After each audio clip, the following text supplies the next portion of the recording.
Mereka adalah para fuqaha, ahli fikih, bukan sembarang orang.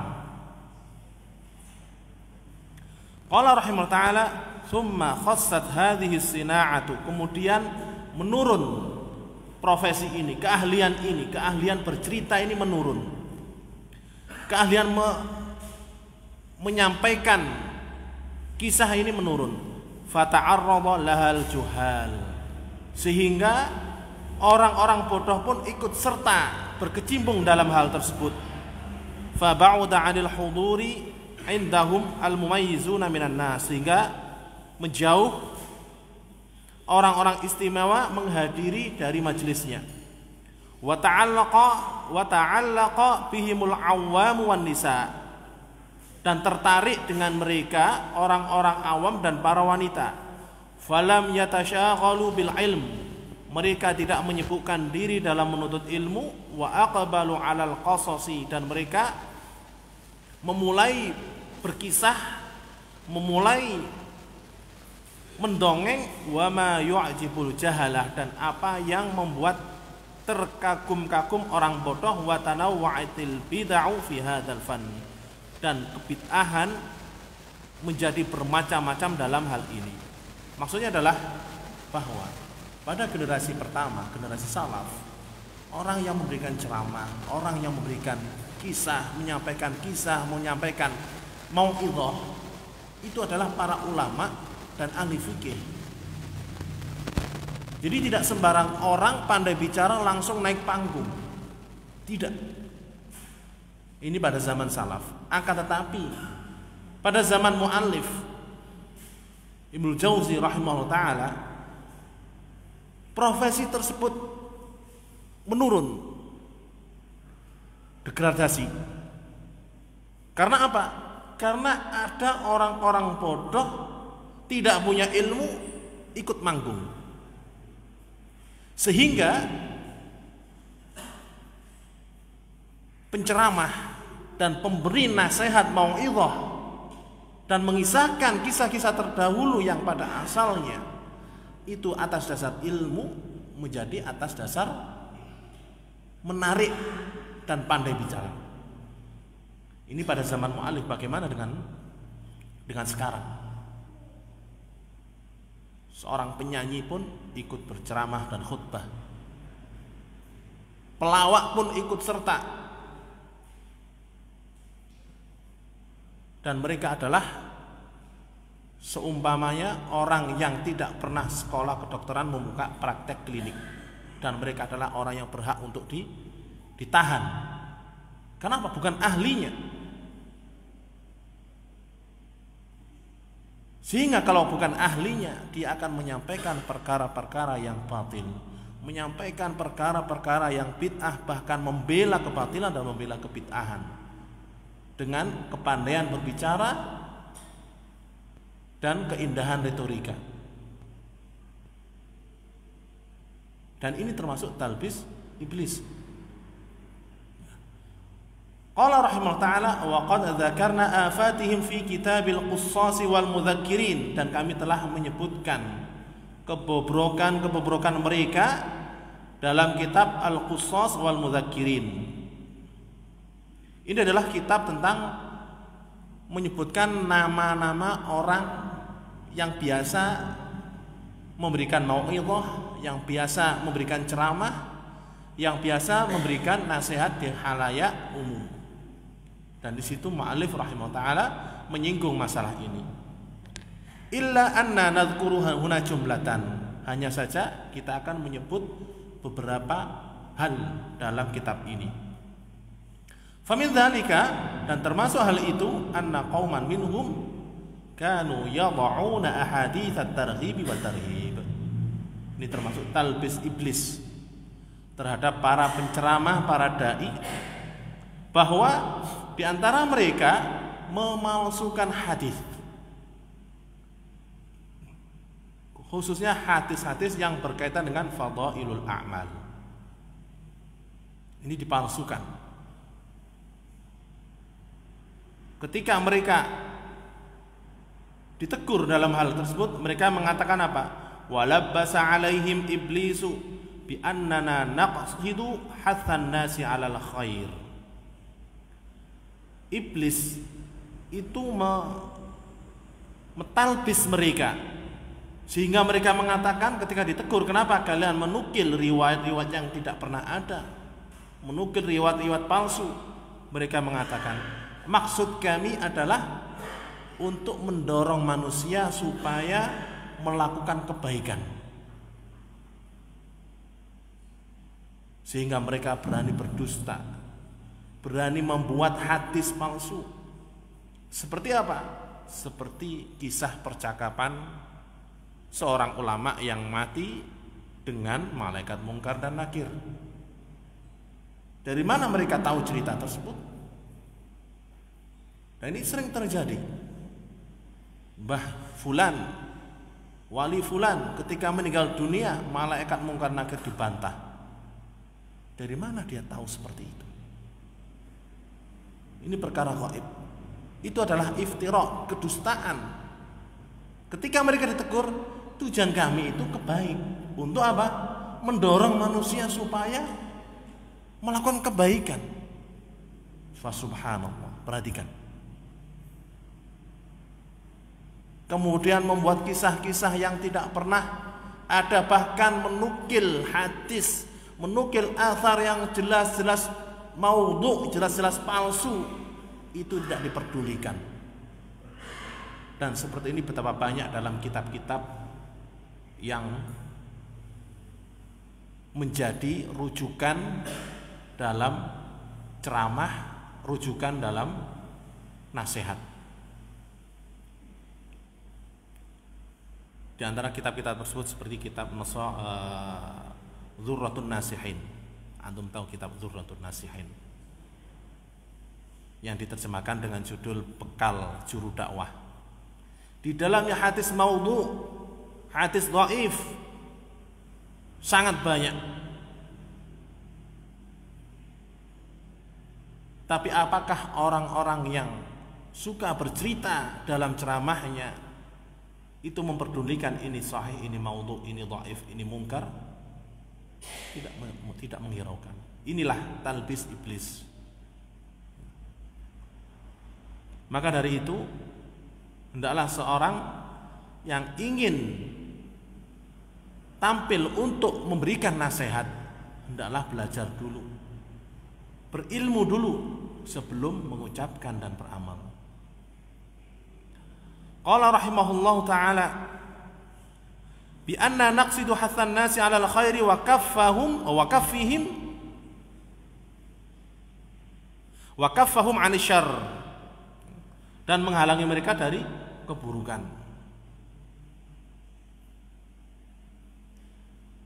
Dan ini sering kita dengar. Qala rahimahullah ta'ala wa hadza iftiyatun minhum 'ala syariah, dan ini adalah sikap melampaui batas dari mereka terhadap syariat. Syariat sudah ada batas-batasannya, ada garis-garisnya.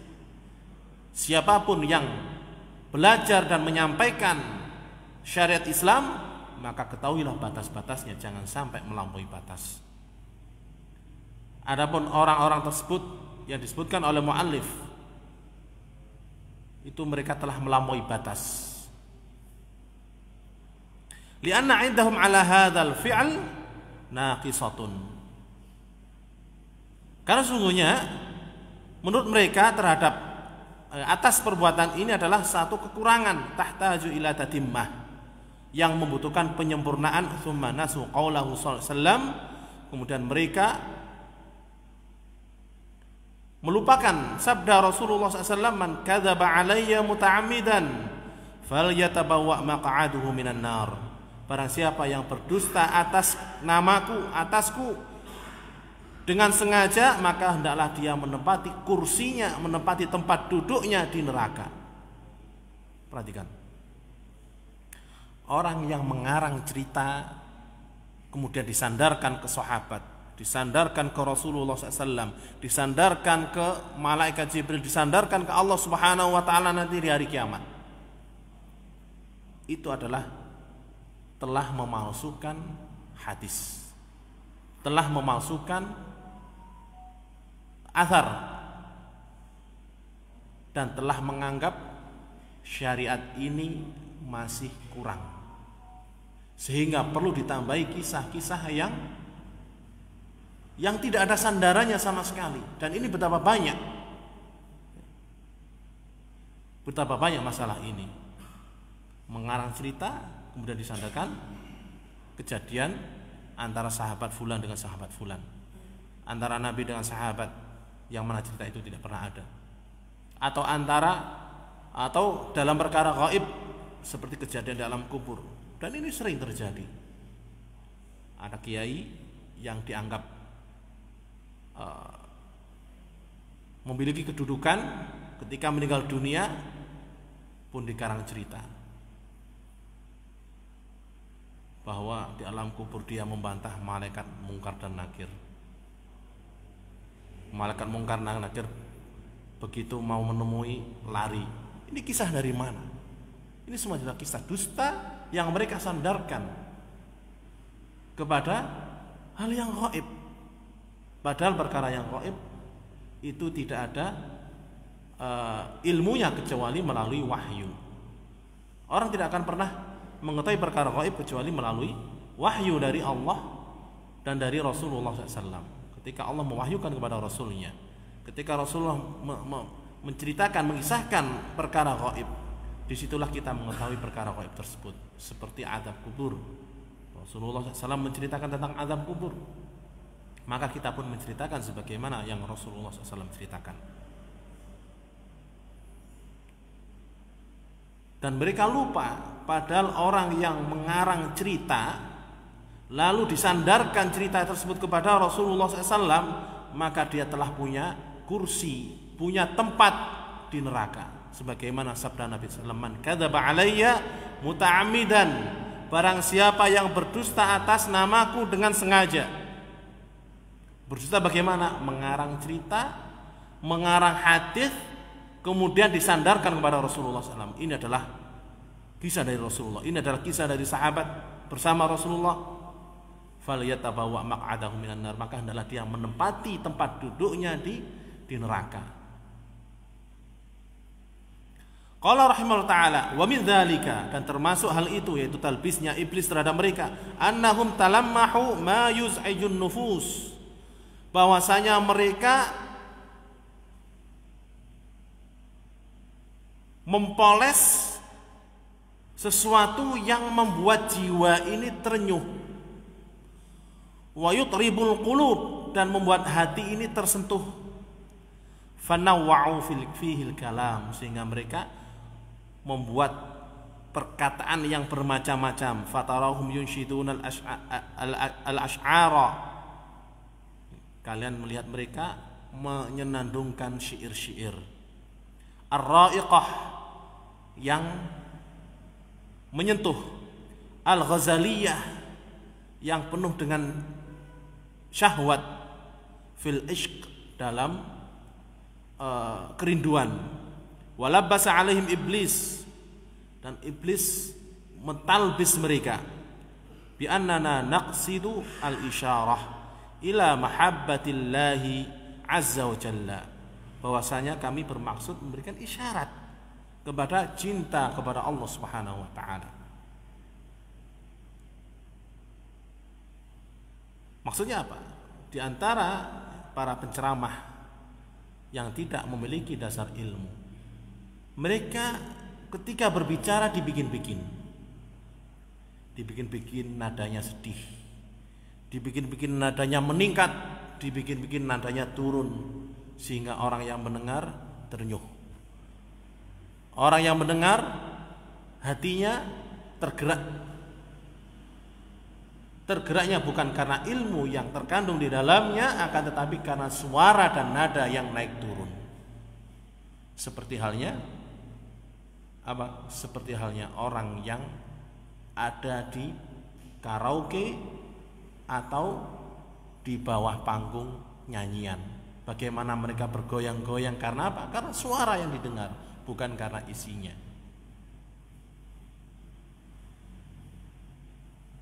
Sampai menukil kisah-kisah cinta, syair-syair tentang Laila, kami menciumi dinding ini bukan karena dinding, tapi karena orang yang tinggal di dalam rumah ini. Nah, itu bait syair yang mereka ucapkan ketika mereka menciumi kuburan. Kalian ini menciumi kuburan, ngapain kuburan dicium? Kuburan ini apa? Nggak boleh dicium. Kuburan ini nggak ada manfaatnya, nggak ada madaratnya. Jawabannya apa? Kami mencium kuburan bukan karena kuburannya, tapi karena orang yang tinggal di dalam kuburan. Siapa yang tinggal dalam kuburan? Nabi, para wali, dan seterusnya.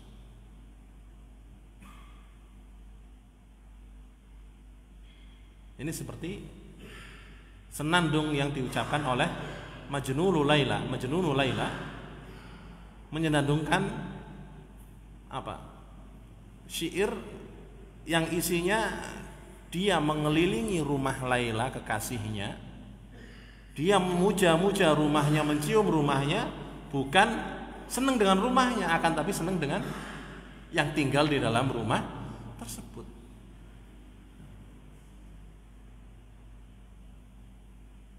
Baik. Qala rahimahullah ta'ala wa ma'lumun anna 'amata man yahduruhum al-awwam. Dan sudah maklum, diketahui bahwa kebanyakan yang menghadiri majelis mereka adalah orang awam.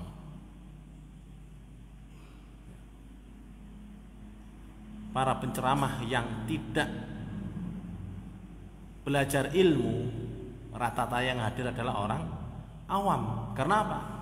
Membuat senang, membuat para hadirin tertawa dan tertarik. Tapi kalau seorang penuntut ilmu suruh menghadiri seperti itu, akan mengatakan apa? Itu adalah tong kosong, tidak ada ilmunya. Subhanallah. Kalau antum biasa duduk di majelis ilmu, ngaji kitab, kemudian menghadiri taklim, kajian seperti itu, ceramah seperti itu, antum akan merasa ini adalah tong kosong, suara yang tidak ada isinya. Beda dengan mau'izah yang disampaikan oleh seorang alim. Mau'izah yang disampaikan oleh seorang alim itu atas dasar ilmu.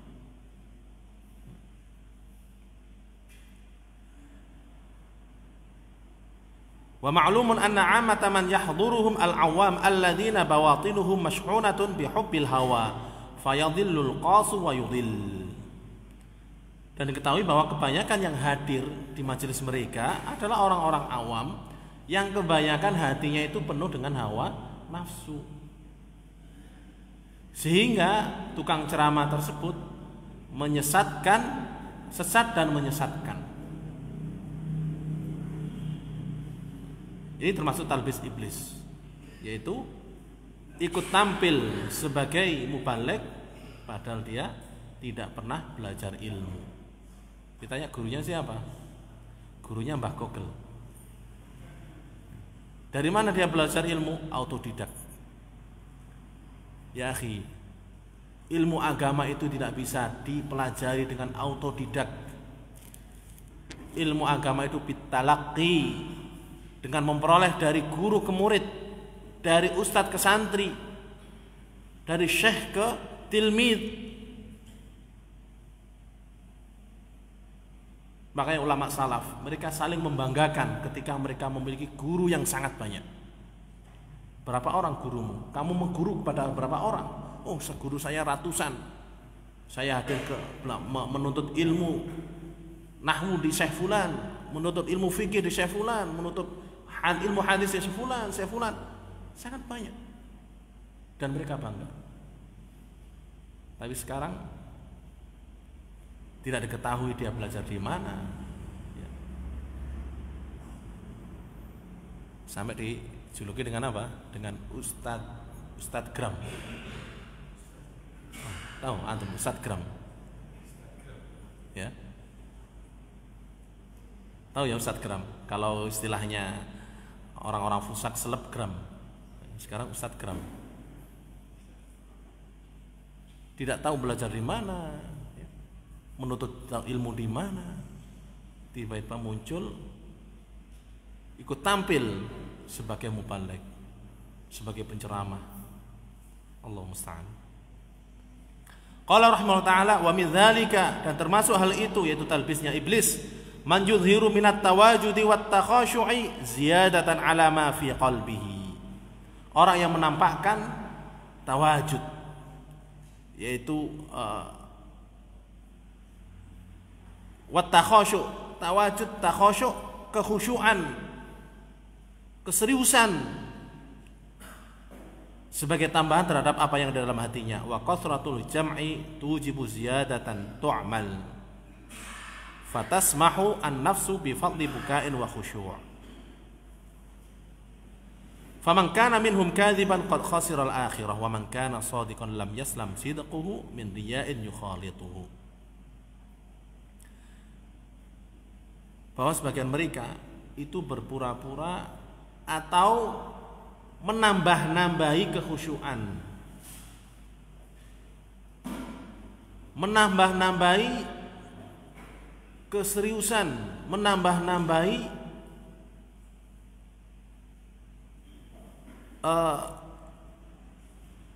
kekhusyuan, keseriusan, dan menambah-nambahi semangat melebihi apa yang di dalam hatinya. Dan hal tersebut kalau terlalu banyak, itu akan menimbulkan rasa terenyuh sehingga mudah menangis, pura-pura menangis, pura-pura tersentuh. Dan ini oleh mu'allif rahimahullah ta'ala, orang yang seperti itu, ini dengan artian di depan hayala, di depan umum, di depan para jamaah, pura-pura menangis atau menangis dan seterusnya, terenyuh, tersentuh dengan kisah yang dia bawakan. Orang yang seperti itu tidak lepas dari dua kondisi. Tidak lepas dari dua kondisi. Yang pertama, kalau dia jujur dan benar-benar dia menangis, bukan dibikin-bikin, tidak lepas dari riya. Kalau dia tidak jujur, hanya dibikin-bikin, maka ini lebih parah.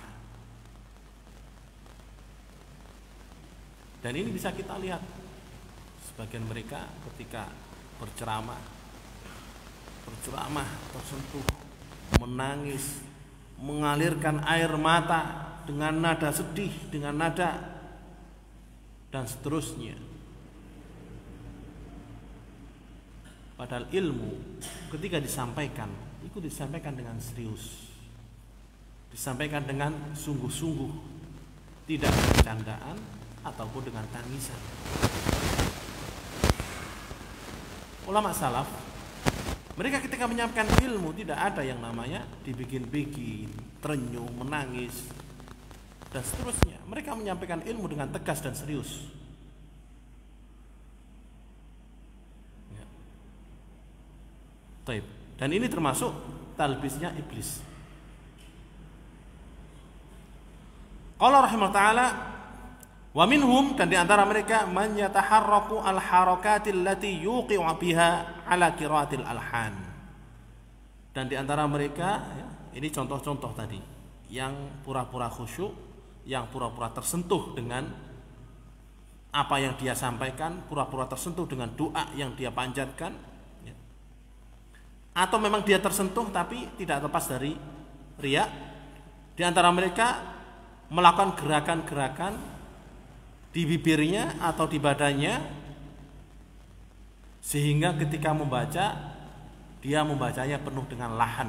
Lahan itu kesalahan dalam membaca. Lahan itu naik turunnya suara, naik turunnya suara disertai dengan nada. Ini lahan. Wal alhanul lati qad akhrajuha al-yawma musyabahatan lil ghina.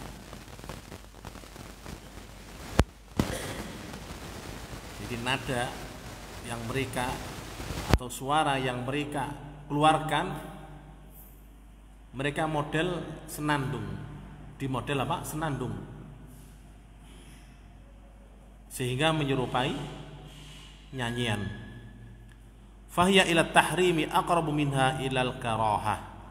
Hal tersebut kepada sesuatu yang diharamkan lebih dekat daripada kepada sesuatu yang dimakruhkan. Wal qari'u yattaribu, yang membaca qari' pembaca Al-Qur'an pun bergetar. Wal qasu yanshudul ghazal aul ghazla ma'a tasfiqin biyadi, penceramah yang membawakan kisah menyenandungkan nasyid-nasyid, nazam-nazam, ya, disertai dengan tepuk tangan. Dan kita lihat ahli bid'ah, ya, bagaimana mereka mengangkat suaranya, ya, meliuk-liukkan suaranya ketika baca Al-Quran, ketika baca hadis, ketika baca syair, sampai menyerupai nyanyian. Dan ini tidak diperbolehkan. Termasuk di dalamnya adalah membaca Al-Quran dengan maqamat. Tahu ya, membaca Al-Quran dengan maqamat, dengan nada naik turun. Ini yang biasa belajar qiraah tahu. Ada maqam bayati, ada maqam apa lagi, hijazi, ada macam-macam. Syekh bin Baz rahimahullah ta'ala ketika ditanya tentang membaca Al-Quran mengikuti maqamat tersebut, beliau mengatakan tidak diperbolehkan. Tidak diperbolehkan. Apalagi maqamat yang menyerupai nyanyian. Maka ini sangat dilarang. Bahkan di antara mereka diiringi dengan tabuan, diiringi dengan gending dan kendang ketika ceramah. Allah musta'an. Mereka namakan apa? Nada dan dakwah. Haram dan dakwah.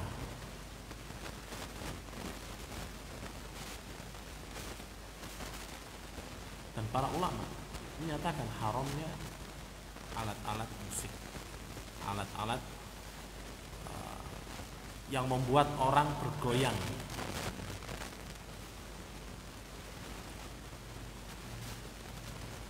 Qala rahimahullah ta'ala wa iqa'in birijlihi, dan mengetuk dengan kakinya menyetuk untuk tanah.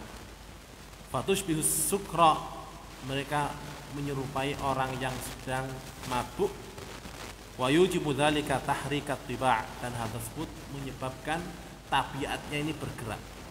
Wa tahyijan nufus, dan membuat jiwa bergejolak. Wa siyahar rijali wan nisa, dan teriakan laki-laki dan perempuan. Wa tamziqat thiyab, dan menyopek pakaian. Lima fin nufusi min tafa'ilil hawa, karena dalam jiwa, dalam diri itu ada hawa nafsu yang terpendam. Tsumma yakhrujuna fayaqulun, kemudian mereka keluar dari majlis tersebut mengatakan kanal majlisu thayyiban, majlisnya luar biasa.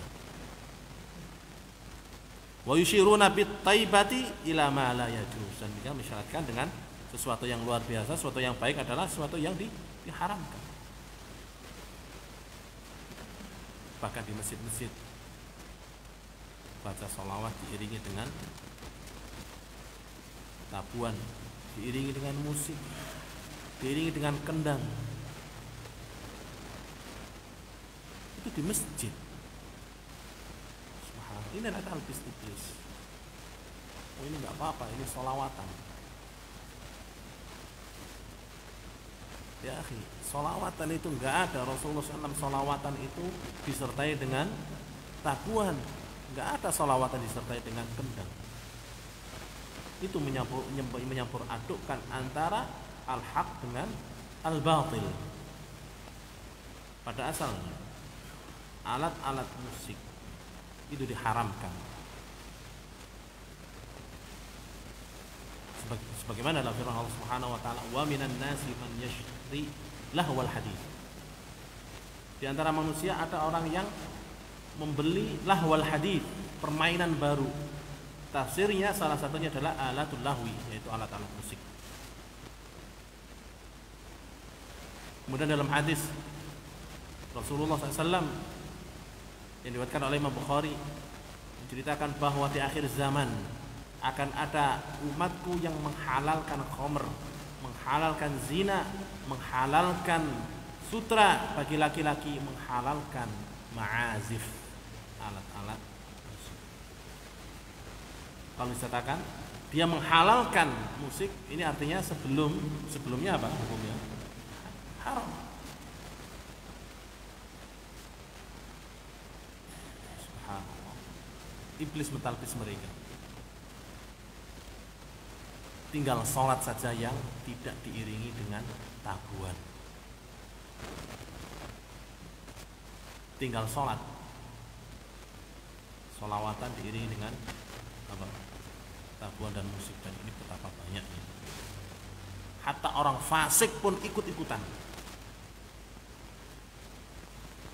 Orang terkenal fasik, terkenal mengumbar auratnya, ikut-ikutan apa? Menyenandungkan salawatan disertai dengan musik-musik. Kemudian doa-doa pun disertai dengan musik-musik. Baca Al-Quran pun meskipun gak sebanyak salawatan, baca Al-Quran pun terkadang disertai dengan apa? Nada-nada seperti orang yang bernyanyi. Ini adalah talbis iblis. Yang tinggal apa? Sholat. Allah musta'an.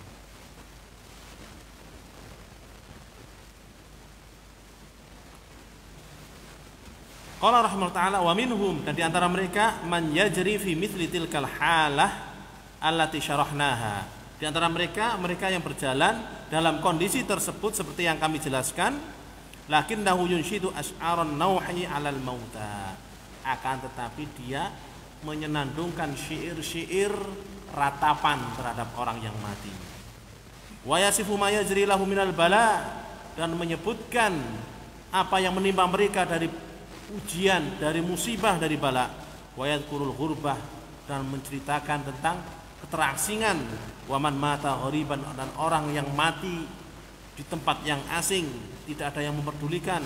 Fayubki bihanna an-nisa wa yasirul makanu kal ma'tam, yang membuat wanita menangis, membuat orang bodoh pun ikut menangis, sehingga tempat majelis tersebut menjadi majelis apa? Majelis ratapan. Dan ini ada di sekelompok tertentu, terutama orang-orang Rafidhah. Orang-orang Rafidhah ketika majelis mereka akan menceritakan tentang kematian, musibah yang menimpa sahabat Husain radhiyallahu anhu, kematian bagaimana, sampai mereka memukul-mukul diri mereka, jingkrak-jingkrak, jungkir balik di majelis. Jadi satu sisi bersenandung sehingga bergoyang-goyang, satu sisi bersenandung sehingga meratapi. Ini dua sisi yang saling berbalik, dan kedua-duanya adalah talbis iblis.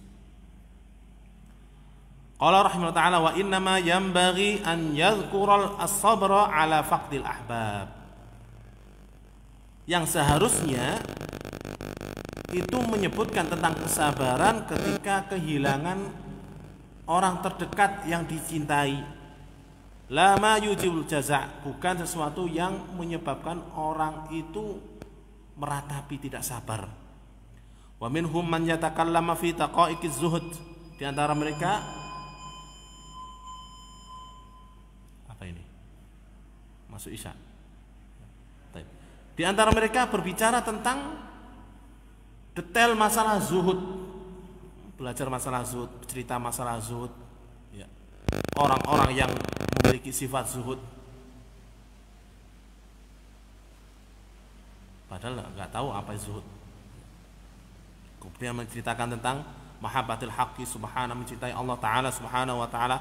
Falabbasa alaihi iblis, maka iblis mentalbis dia, innaka fi jumlatil mausufina bidzalik, kamu adalah termasuk orang-orang yang memiliki sifat dengan itu, atau yang disebutkan sifat-sifatnya dengan itu, li'annaka lam taqdir 'alal wasf hatta 'arafta ma tasif wa salakta at-tariq. Iblis mentalbis, kamu ini termasuk mereka, golongan itu yang dipuji-puji, karena kamu tidak bisa mengungkapkan isi hatimu, dan sebenarnya kamu telah melalui jalan, melalui tariqat, melalui tariq.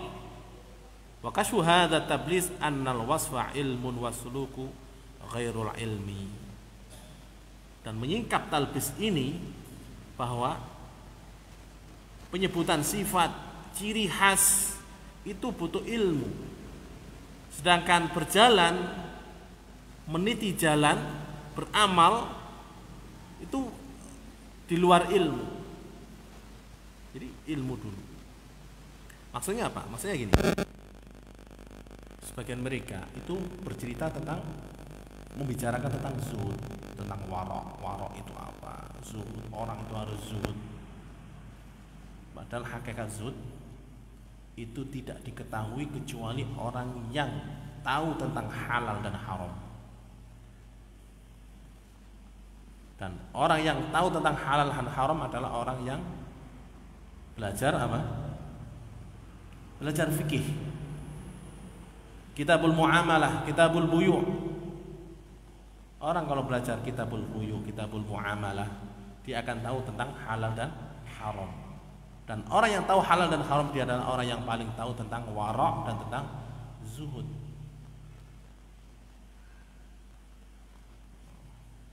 Menampakkan kezuhudan, gak mau dunia, tapi hadiah dari koruptor mau. Sama aja. Orang zuhud itu meninggalkan sesuatu yang mubah karena tidak berguna. Orang yang wara' itu meninggalkan sesuatu yang syubhat. Sedangkan orang awam itu meninggalkan yang jelas haramnya, yang syubhat terkadang masih diterjang. Sedangkan orang wara' haram ditinggalkan, syubhat ditinggalkan. Halal jelas dilakukan, meskipun terkadang halal tersebut apa? Kurang berfaedah. Karena ada sesuatu yang halal tapi kurang berfaedah untuk kehidupan akhirat. Meskipun mubah, meskipun diperbolehkan. Ini orang wara'. Dan orang yang bisa menjauhi perkara yang haram, mereka adalah orang yang tahu tentang perkara yang haram, tentang harta yang haram. Kemudian setelah dari wara' naik ke zuhud. Orang zuhud itu meninggalkan yang haram, meninggalkan yang syubhat, meninggalkan yang halal karena tidak berguna untuk akhiratnya. Sebagai contoh, orang zuhud, dia punya kendaraan mewah sama kendaraan biasa. Dia beli kendaraan yang biasa dengan harta yang halal, beli kendaraan yang mewah dengan harta yang halal.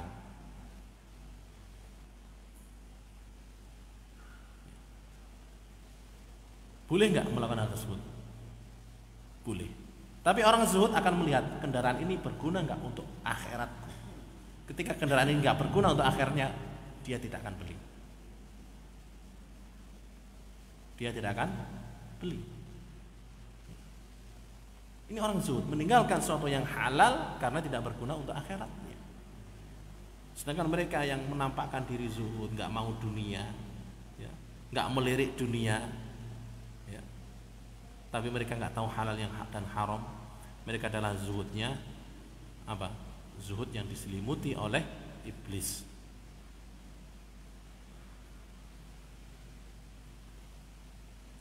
Ini kita lihat, subhanallah ya.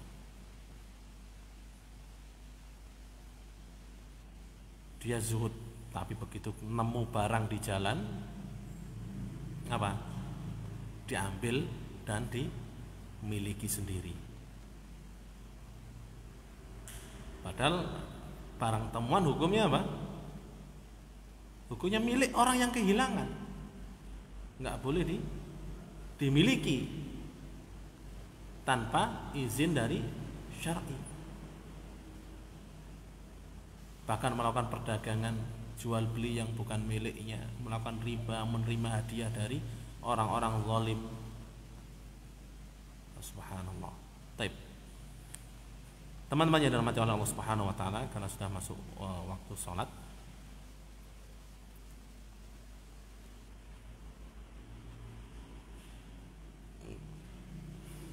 baik, kita lanjutkan satu alinea.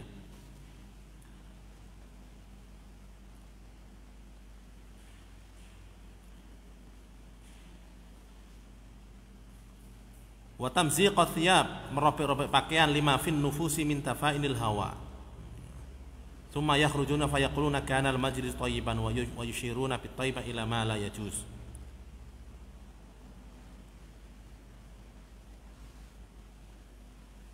Wa minhum man yatakallamu fi daqaiqiz zuhdi wa mahabbatil haqqi subhanahu wa labasa alaihim iblis innaka min jumlatil mawsufin. Taib ila qawli wa kashu hadza talbis anna al-wasfa ilmun wa suluka ghairul ilm. Taib. Wa minhum man yatakallama bit tamat. Taib. Ini adalah perkataan muallif dalam kitab Talbis Iblis. Pembahasan lain tentang talbis iblis yang insyaallah kita lanjutkan pada pertemuan berikutnya. Karena sudah masuk waktu sholat, Anda persilakan muadzin untuk berazan. Mungkin setelah azan nanti 1-2 pertanyaan kita buka. Tafadhol muadzin.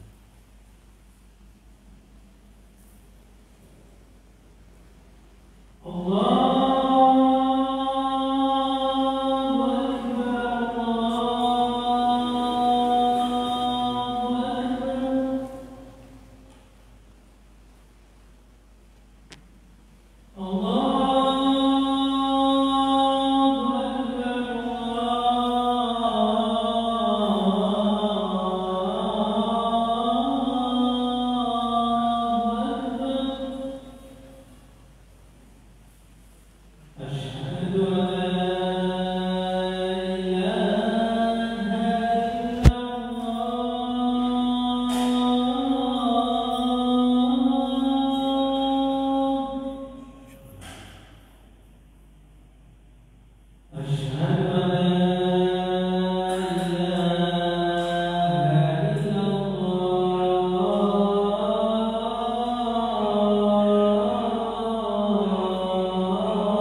Baik.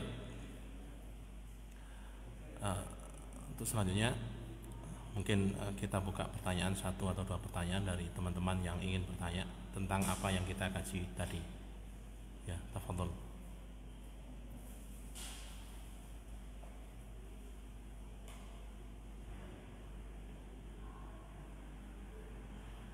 Ya, tafadhol. Okay.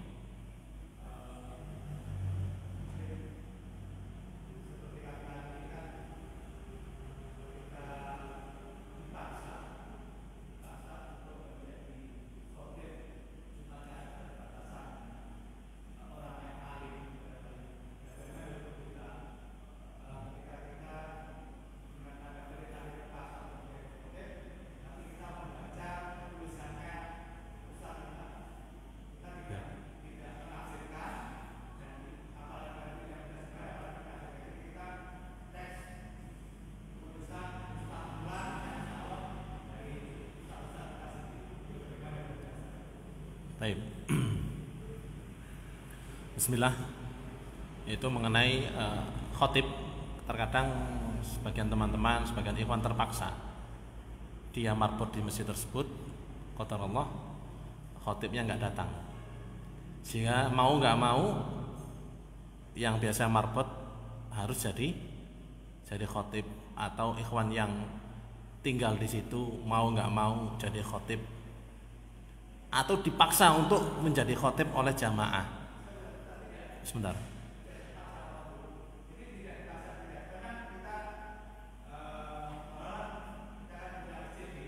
Ya.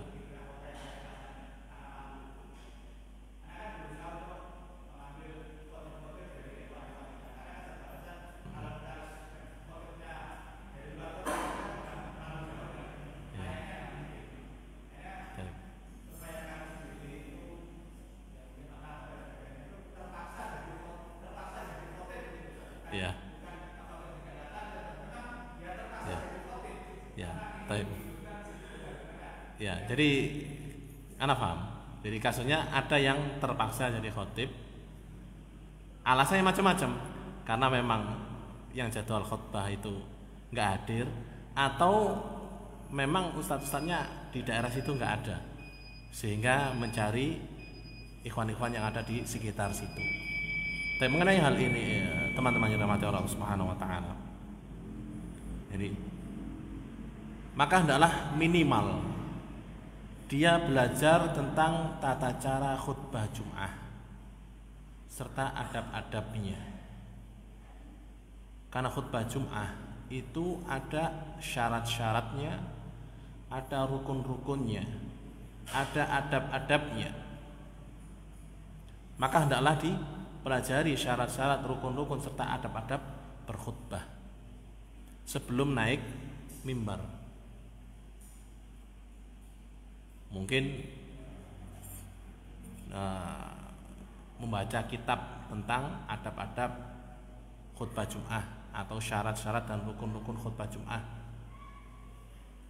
atau kajian tentang adab-adab syarat-syarat khutbah Jum'ah, sehingga ikhwan-ikhwan yang minim ilmu itu tahu minimal tahu tentang hukum-hukum khutbah Jum'ah, sehingga ketika dia maju ke depan sebagai khotib, dia mengetahui hukum-hukumnya, mengetahui syarat-syaratnya sebagai khotib.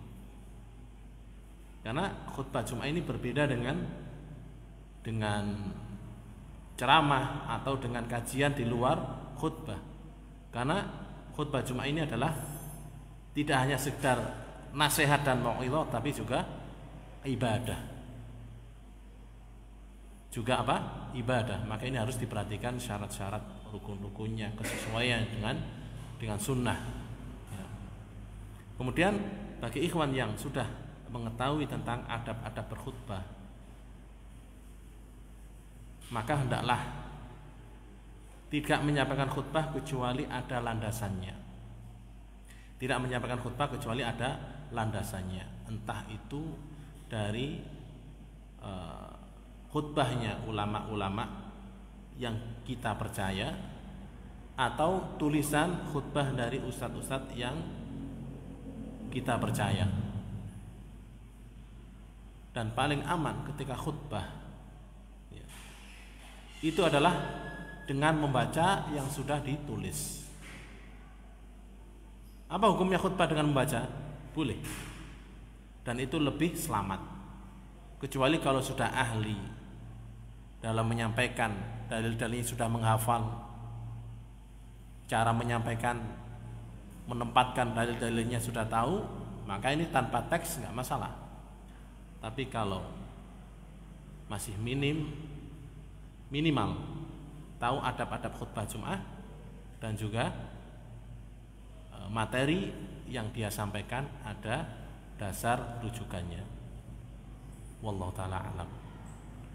Jadi nggak mengapa ya, ikhwan-ikhwan yang semangat, yang kelihatan istiqomah ya, silakan kalau dia berkenan dan mampu untuk khutbah, diminta untuk khutbah, tapi dengan syarat tadi tidak naik mimbar kecuali telah mempelajari tentang adab-adab khutbah dan apa yang akan disampaikan ada dasar rujukannya. Wallahu ta'ala alam. Jelasnya ya. Ya.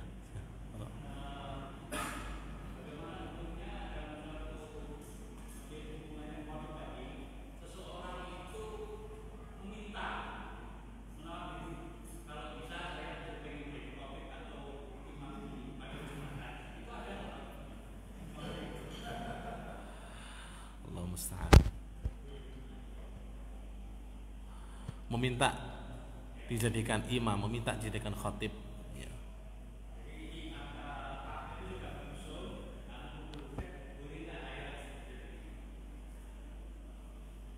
Rasulullah SAW itu menyatakan bahwa kami tidak memberi amanah ini kepada orang yang memintanya. Kami tidak memberi amanah ini kepada orang yang memintanya. Ketika beliau menunjuk beberapa sahabat untuk mengemban tugas beliau dalam berdakwah, mengemban tugas beliau dalam memimpin pasukan, mengemban tugas beliau dalam mengumpulkan zakat.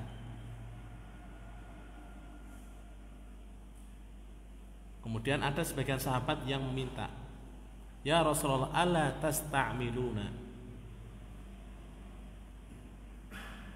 Wahai Rasulullah, tidakkah engkau mempekerjakan aku, menjadikan aku sebagai ini dan itu? Maka Rasulullah SAW menyatakan apa? Kami tidak memberi kepada orang yang memintanya. Karena orang yang meminta itu tidak terlepas dari beberapa kemungkinan. Yang pertama, kalau dia benar-benar memiliki ilmu, maka di situ ada sifat hubbuz zuhur, senang tampil.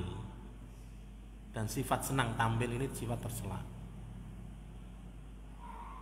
Dan yang kedua, kalau dia nggak memiliki ilmu, maka ini lebih parah.